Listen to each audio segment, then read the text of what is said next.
Yo, ketemu lagi di kelas sebelah, bro. Yo, kita lanjut lagi sharing cara menyusun skripsi. Oke, kali ini yang saya ingin bahas adalah tentang fenomena. Sesuai video saya yang terakhir, saya khusus membahas tentang fenomena. Ini penting sekali. Kenapa? Tidak mungkin bisa kita melakukan penelitian kan kalau tidak ada fenomena. Jadi makanya fenomena ini penting sekali. Makanya pantau terus video ini, membahas full tentang fenomena. Dari fenomena Anda bisa melanjutkan ke latar belakang, masalah penelitian, batasan masalah, dan lain sebagainya. Nanti saya berikan contoh juga gitu ya. Kemudian kalau Anda, waduh fenomena tidak ada Pak, judulnya langsung dari dosennya atau dosen pembimbing, gimana? Nah nanti saya bahas juga di situ ya. Oke, makanya pantau terus video ini. Oke.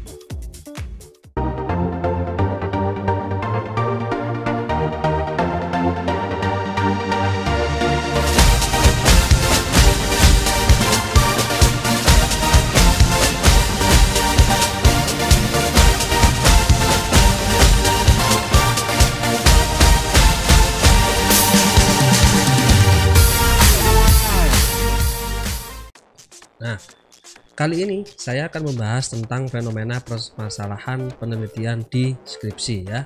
Nah, di sini apa sih? Nah, kan yang udah pertanyaan apa sih fenomena kan seperti itu kan. Nah, perlu saya beri pemahaman dulu. Fenomena penelitian itu berbeda dengan masalah penelitian ya. Jadi fenomena penelitian itu bukan masalah penelitian dan juga sebaliknya. Jadi masalah penelitian itu adalah juga bukan fenomena penelitian. Terus apa? Kan seperti itu pertanyaannya. Oke, kita akan bahas satu dulu. Fenomena penelitian. Fenomena penelitian adalah suatu kondisi ya. Suatu kondisi yang terjadi pada suatu objek penelitian ya. Pada suatu objek penelitian hingga akhirnya mengindikasikan adanya suatu masalah yang perlu diteliti. Kan seperti itu. Jadi kita melihat satu kondisi di mana kondisi itu terjadi pada objek penelitian.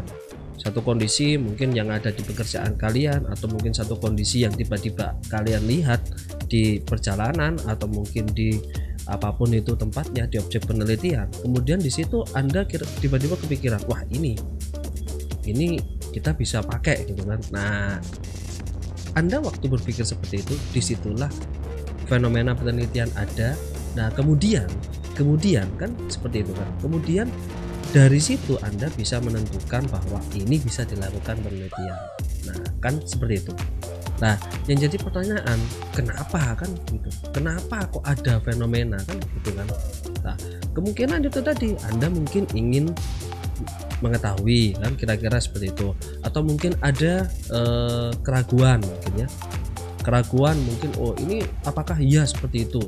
Nah, mungkin juga Anda ingin membandingkan kenapa fenomena itu ada kan seperti itu. Nah, kalian ingin melihat sesuatu, ingin menilai sesuatu, ingin mengetahui dan lain sebagainya. Nah, dari situ dari keingintahuan atau mungkin keraguan kalian, atau mungkin ya ingin membandingkan saja antara yang di toko sana dengan di toko sini, kondisi yang di sana dengan kondisi yang di sini gimana gitu kan. Nah, dari situ itu Anda bisa gunakan sebagai fenomena penelitian kan seperti itu. Dari fenomena penelitian Anda pasti gunakan fenomena penelitian tadi itu di latar belakang, ceritakan semuanya di latar belakang. Lah, yang jadi pertanyaan kan gitu, kenapa sih kan gitu, kenapa kok Anda memilih itu ya? Karena mungkin ya harapan dengan kenyataannya berbeda kan seperti itu. Teori dengan prakteknya mungkin berbeda, kemungkinan ada komplain atau enggak gitu stagnasi lah. Nanti akan saya berikan contoh satu persatu ya. Kenapa sih memilih fenomena itulah, itu ceritakan fenomena itu, masukkan di latar belakang kan seperti itu ya. Di latar belakang nanti akan saya bahas sendiri bagaimana sih membuat latar belakang kan kira-kira seperti itu. Nah, nanti akan saya bahas tersendiri, termasuk di dalamnya ada fenomena. Makanya kenapa fenomena ini penting sekali, karena itu tadi kita bisa memulai sesuatu pasti ada sebabnya, makanya akibatnya apa, kita melakukan penelitian kan seperti itu. Nah, dari situ akan timbul pertanyaan-pertanyaan kan. Nah, timbul pertanyaan-pertanyaan dari fenomena yang sudah kita jabarkan di latar belakang. Nah, pertanyaan-pertanyaan yang ada tadi itu akan kita jawab di mana, kan seperti itu. Nah, akan kita jawab di ini. Akan kita jawab semua di yang namanya adalah masalah penelitian. Bisa dipahami ya sampai sini ya. Padahal di masalah penelitian kita ada apa saja kan seperti itu. Nah, di dalam masalah penelitian di situ ada yang pertama adalah rumusan masalah. Nah, kalau ada yang tanya apa itu rumusan masalah, ya nanti saya bahas sendiri rumusan masalah apa, kemudian cara membuat rumusan masalah seperti apa nanti saya bahas juga. Kemudian di masalah penelitian kita juga harus membahas tentang batasan masalah mungkin ya, atau juga fokus masalah. Fungsinya apa batasan masalah sama fokus masalah? Lah itu kan untuk membatasi kan. Kalau penelitian fenomenanya luas sekali gitu ya, kemudian saya ingin membahasnya di bagian kecil ini aja lah, disitulah kita gunakan yang namanya adalah batasan masalah dan fokus masalah, kan kira-kira seperti itu. Nanti kalau kurang paham saya buatkan video tersendiri tentang batasan masalah dan fokus masalah, bahkan nanti saya coba nanti jelaskan bagaimana menyusunnya, kan kira-kira seperti itu. Oke, dari rumusan masalah, batasan masalah, fokus masalah, dari situ kan kita bisa lanjutkan. Nah, di situ kita bisa lanjutkan apa, untuk apa, kan kira-kira seperti itulah. Untuk apanya itu kita jawab di yang namanya adalah tujuan penelitian. Kemudian kalau sudah tahu tujuannya apa, manfaatnya apa, kan seperti itu. Dan kita bahas yang lainnya juga, sistematika penelitian dan lain sebagainya. Jadi di sini bisa dipahami ya. Fenomena masalah itu berbeda dengan masalah penelitian. Tetapi masalah penelitian itu ada karena fenomena permasalahan. Dan itu jelas ya. Nanti kita bahas satu persatu di video tersendiri tentang latar belakang, batasan masalah, rumusan masalah, fokus masalah, dan lain sebagainya. Oke, yang akan saya berikan penjelasan lagi di sini adalah tadi kan ada timbul pertanyaan-pertanyaan ya. Pertanyaan apa, harapan dengan kenyataannya tidak sama, kan seperti itu. Nah, ini contohnya seperti ini. Oke, contoh yang pertama nih ya. Contoh kalau harapan dengan kenyataannya tidak sama. Nah, di sini saya ada satu contoh di mana contohnya adalah cryptocurrency ya. Nah, cryptocurrency itu kan menjadi uang elektronik ya, untuk alat simpan atau mungkin investasi atau pertukaran dan lain sebagainya gitu kan, pembayaran di berbagai negara. Sekarang pertanyaan saya, ini fenomena atau masalah penelitian? Itu adalah fenomena penelitian atau fenomena permasalahan. Yang jadi masalah penelitian apa, kan seperti itu. Nah, yang jadi permasalahan penelitian apa? Nah, ini yang pertama adalah mungkin penggunaan uang kripto ya, penggunaan uang kripto yang ada di Indonesia seperti apa, kemudian aturannya atau undang-undangnya penggunaan uang kripto di Indonesia ya seperti apa, kemudian pemahaman orang-orang yang ada di Indonesia itu tentang uang kripto seperti apa, kan kira-kira seperti itu. Nah, ini adalah batasan masalah penelitian. Nah, di sini kelihatan uang kripto itu sudah umum dipakai itu kan, di berbagai negara banyak sekarang, apalagi di masa pandemi ini banyak yang menggunakan. Tetapi di situ adalah fenomenanya. Nah, yang akan Anda bahas masalah penelitiannya apa, kan kita nggak bisa membahas secara luas. Nah, yang luas tadi itu nanti kan kita masukkan di latar belakang. Jangan khawatir, latar belakang nanti akan saya berikan penjelasan tersendiri untuk latar belakang ya.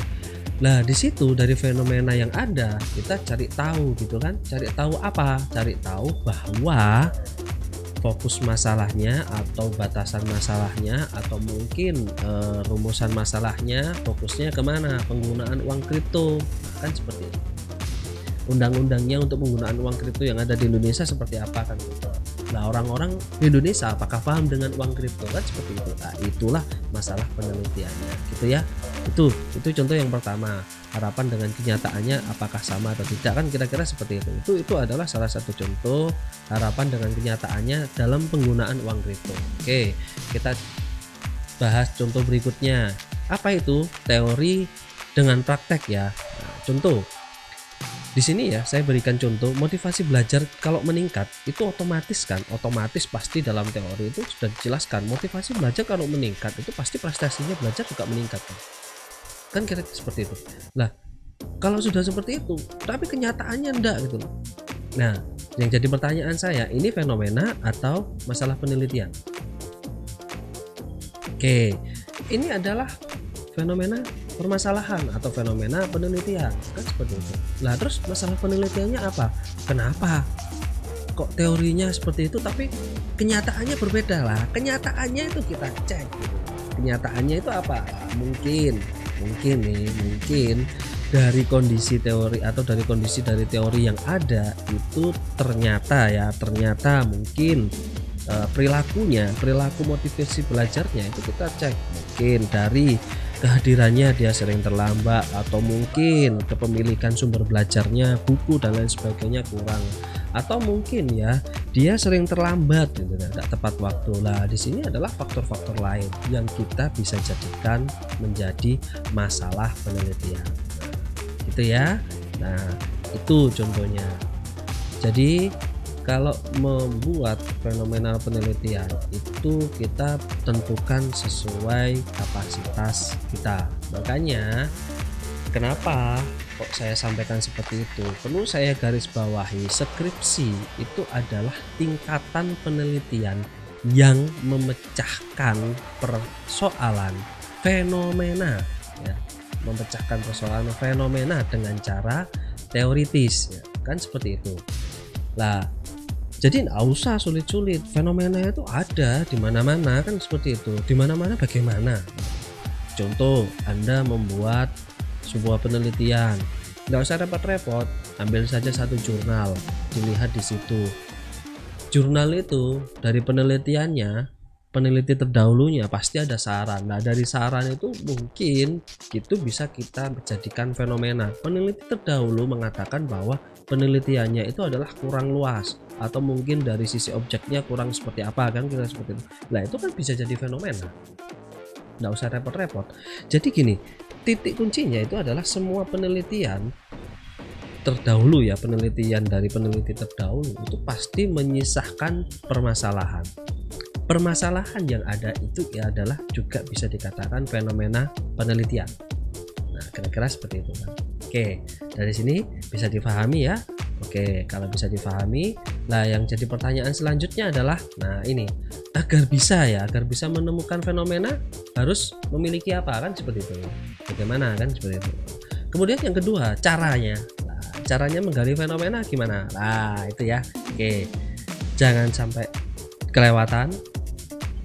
Dua hal tersebut akan saya bahas di video berikutnya. Termasuk kalau kalian yang punya masalah, waduh Pak, saya judulnya langsung dikasih sama dosen pembimbing, terus saya harus bagaimana? Jangan khawatir, nanti akan saya bahas juga di video di berikutnya. Masih membahas tentang fenomena. Oke, sampai ketemu lagi di video berikutnya kelas sebelah.